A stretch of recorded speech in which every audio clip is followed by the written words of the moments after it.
आज हम जिस टॉपिक के मुताबिक बात करने जा रहे हैं वो है relationship of biology to other branches of science. Living organisms को स्टडी करने के लिए साइंस की दूसरी ब्रांचेस का भी सहारा लेना पड़ता है, जैसे कि physics, chemistry, math, bio, economics वगैरह वगैरह। मिसाल के तौर पर अगर एक इंसान एक जगह से दूसरी जगह पर मूव करता है तो उसके ऊपर फिजिक्स के बहुत सारे लॉज अप्लाई होते हैं। उनमें से एक है लॉज ऑफ मोशन, जिसकी वजह से हम मूव करते हैं। हम आज की वीडियो के अंदर दूसरी ब्रांचेज ऑफ साइंस जो कि बायोलॉजी के साथ रिलेट करती हैं, उनमें से 5 के मुताबिक डिस्कस करेंगे, जिसमें से पहली है बायोफिजिक्स। बायोफिजिक्स 2 वर्ड्स का मजमूआ है। पहला वर्ड बायो और दूसरा फिजिक्स। बायो मीन्स लाइफ और फिजिक्स मीन्स नेचर। अब बायोफिजिक्स के अंदर हम फिजिक्स के वो लॉज और वो कवानीन और असूलों के मुतालिक समझते हैं और पढ़ते हैं जो कि जानदारों के ऊपर अप्लाई होती हैं। जैसे कि हम जानदार एटम से मिलकर बने हैं और एटम्स और इसके अलावा ग्रेविटी वगैरह हम पर ऐड करती है, तो इन सब के मुतालिक हम बायोफिजिक्स के अंदर पढ़ते हैं। अगर हम इसकी डेफिनेशन देखें तो इसकी डेफिनेशन बनेगी the study of the principles of physics that are applicable on the living organisms. अब अगर इसकी मिसाल देखें तो वही मिसाल के एक इंसान है, वो जब चल रहा होता है तो उसके ऊपर ग्रेविटी ऐड करती है उसके वेट की वजह से। अब वेट और ग्रेविटी की सारी फिजिक्स की बातें हैं। दूसरी तरफ अगर हम देखें तो अगर एक परिंदा उड़ता है तो उसे एक हवा का सामना होता है जो कि उसके पड़ों के नीचे से गुजर कर जाती है। इन सब को हम जिस ब्रांच में पढ़ते हैं साइंस की, उसे हम कहते हैं बायोफिजिक्स। साइंस की दूसरी ब्रांच जिसके मुताबिक हम डिस्कस करेंगे वो है बायोकेमिस्ट्री। बायोकेमिस्ट्री साइंस की वो ब्रांच है जिसके अंदर हम इंसान के अंदर या जानदारों के अंदर होने वाले केमिकल रिएक्शंस के मुताबिक पढ़ते हैं।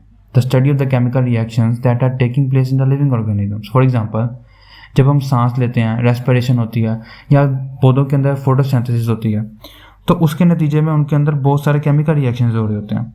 या फिर जब हम कोई दवाई खाते हैं तो दवाई खा के जब वो दवाई हमारे अंदर जाती है, जो हम गोली खाते हैं तो वो हमारे अंदर जाती है, तो उसके नतीजे में होने वाले हमारे बॉडी के अंदर जितने भी केमिकल रिएक्शंस होते हैं उन सबको हम बायोकेमिस्ट्री के अंदर स्टडी करते हैं। तीसरी ब्रांच जिसके मुताबिक हम बात करेंगे वो है बायोमैथमेटिक्स, जो कि बायोलॉजी और मैथ्स से मिलकर बनी है।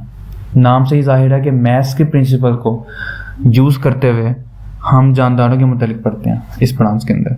मिसाल के तौर पे एक मछली है, उस मछली का साइज़ कितना है, या फिर एक इंसान है उसकी हाइट कितनी है, ये सारे जो डाटा वगैरह होता है, जो नंबर वाली बात आती है इसके अंदर, उसे हम बायोमैथमेटिक्स के अंदर स्टडी करते हैं। इसकी डेफिनेशन अगर हम देखें तो applying the mathematical rules to study the living organisms is known as biomathematics. मिसाल के तौर पे कोरोना वायरस की अगर हम बात करें, कोविड-19 जो कि आजकल दुनिया में फैला हुआ है, जिसने तबाही मचाई हुई है, उसने कितने लोगों को इन्फेक्ट कर दिया, कितनी पॉपुलेशन को उसने इन्फेक्ट कर दिया, उसे हम देखेंगे बायोमैथमेटिक्स के अंदर। तो the number of people affected by the कोविड-19 और कोरोना वायरस। इसके अलावा दुनिया की आबादी कितनी है, दुनिया की बढ़ती आबादी 2019 में कितनी थी, 2020 में कितनी थी, 2021 में कितनी होने वाली है, उन सब को हम बायोमैथमेटिक्स के अंदर देखते हैं। फिलहाल जो इस वक्त 2020-21 में दुनिया की जो आबादी है वो करीबन 7.8 बिलियन है। तो चौथी ब्रांच जिसके मुताबिक हम बात करेंगे वो है बायोजियोग्राफी। बायोजियोग्राफी एक ऐसी ब्रांच है in which we study the occurrence, it is the study of occurrence and distribution of different species and ecosystem in a geographical region of the world. यानी कि दुनिया के अंदर मुख्तलिफ किस्म के जानदार हैं जो कि मुख्तलिफ जगहों पर रहते हैं। कई जगह पे पहाड़ हैं, कई जगह पे समुंदर है, किसी जगह पे मैदानी इलाके हैं, किसी जगह पर दिन है तो किसी जगह पे रात है, कहीं ठंड बहुत ज़्यादा पड़ती है तो कहीं पे गर्मी बहुत ज़्यादा होती है। तो हर जगह पे रहने वाले लोग या हर जगह पे रहने वाले जो स्पीशीज़ हैं वो अपने आप को उस माहौल के लिहाज से ढाल लेते हैं।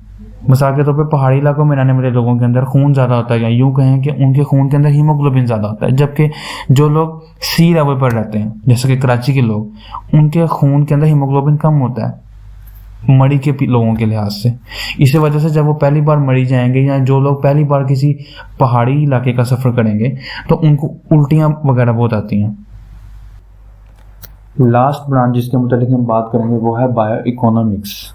इकोनॉमिक्स यानी कि माशियात, यानी कि जानदारों को स्टडी करना माशी लिहाज से। किसी जगह पर अगर कोई लोग रहते हैं तो उनके ऊपर पैसा खर्च होता है, उनकी खुराक के ऊपर, उनकी सेहत के ऊपर, उनकी प्रोटेक्शन के ऊपर।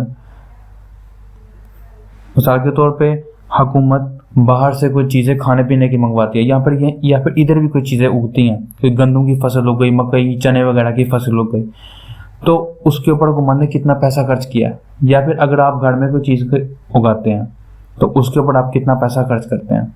उस इकोनॉमिकल पॉइंट ऑफ व्यू से आप देखते हैं कि ये चीज़ महंगी पड़ रही है, सस्ती पड़ रही है, वगैरह वगैरह। उसको हम बायो इकोनॉमिक्स के अंदर स्टडी करते हैं। इसकी अगर हम डेफिनेशन देखें तो वो होगी, it is the study of organisms from economical point of view.